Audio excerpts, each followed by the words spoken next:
left the office, and I was going to run some errands today, deposit my check, and getting all the bills straight and taken care of today. It's supposed to be a nice day out, but I said mostly sunny, but looks to me like no sun, all clouds, which would be mostly cloudy.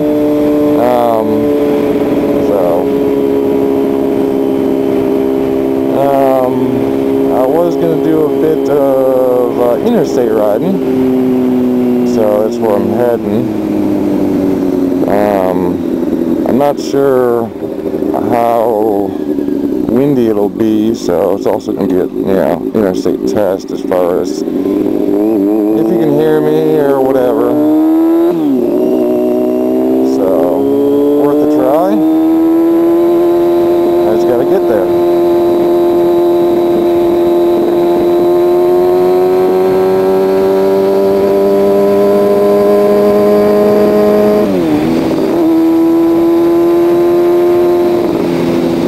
I was watching a lot of video, people's videos, vlogging videos, as well as just videos of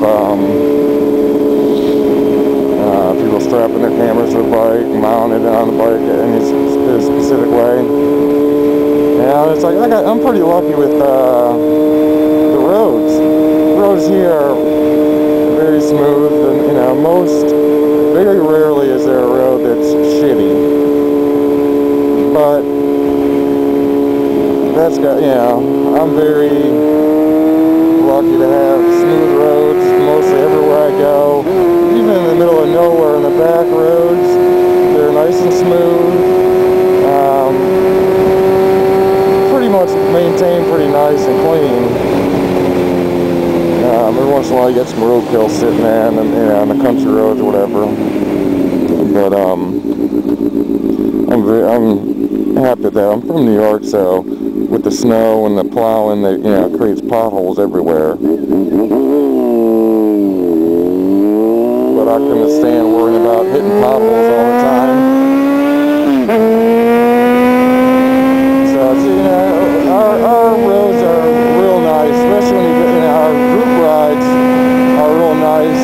We have a lot of mountains around here to hit that are real close.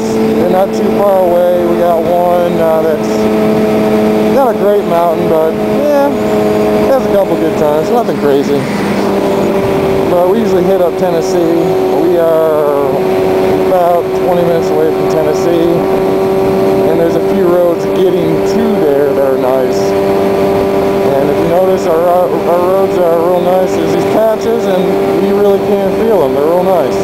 A lot of places they put patches and it's crap. It's just basically might as well keep the damn pothole there. But here they're pretty good with it. They keep up with their roads pretty well. But the crazy thing about here is they'll do new construction and add new roads or overpasses. And it seems like 5 years later, we're gonna redo it. Why didn't you do it right the first time?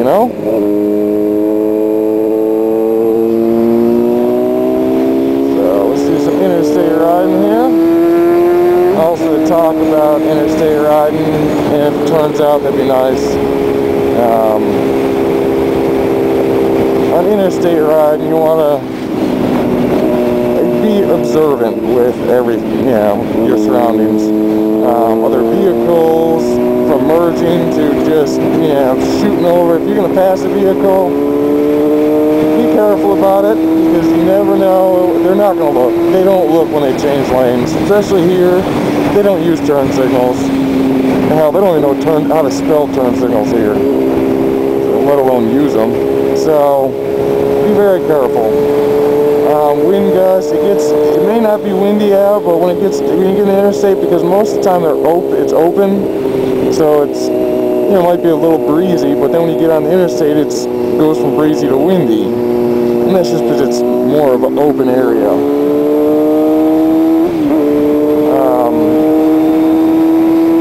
Like I was saying in my previous video, it actually is safer to go faster than everybody, to get ahead of them, to get away from them.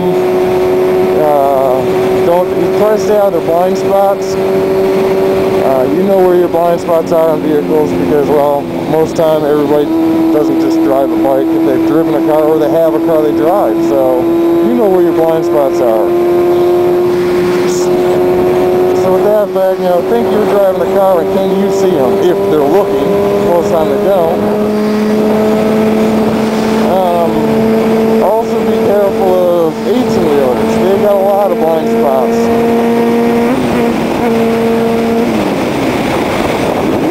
Well, I can't shift. But, and when you go past them, they not only, they give you a hell of a wind gust. Do not, try to stay away from staying behind them, because you get this weird wind tunnel effect that blows you everywhere. So, you get a gust coming from a car, and it's kind of like you gotta lean into it. Just be very aware of your surroundings. Kind of think the worst. This car, I'm thinking much gonna go over. I got enough lanes over in the after the yellow to get around him if he does cut into my lane.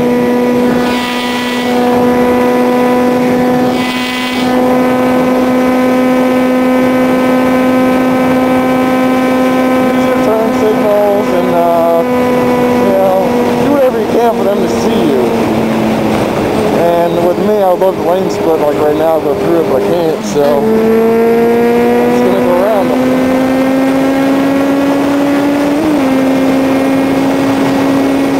I passed my exit, by the way, so I'm going to double back.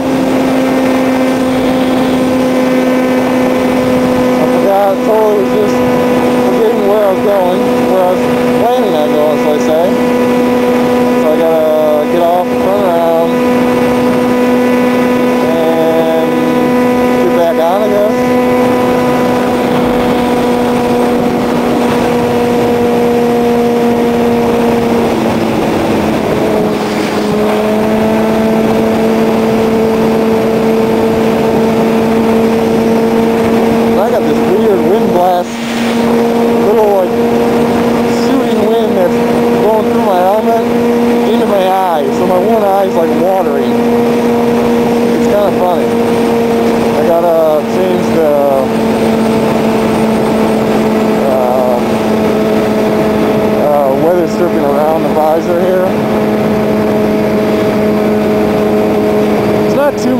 Difference in the riding interstate. It's just the fact of be careful and be observant.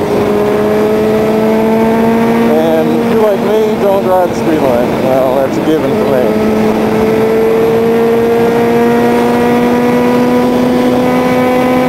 Right here, speed limit 45 on this exit ramp. I'm going 87.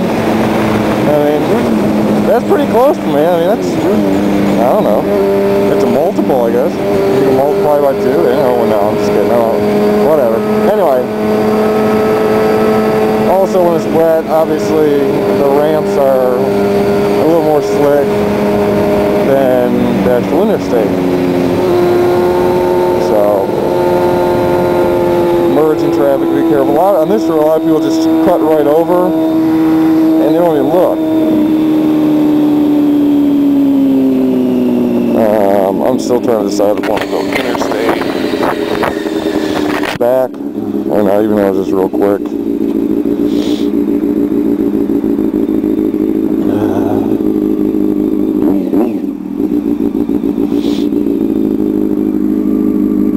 When I've ever stopped, I always keep it in gear until I notice the guy, the vehicle behind me stopped.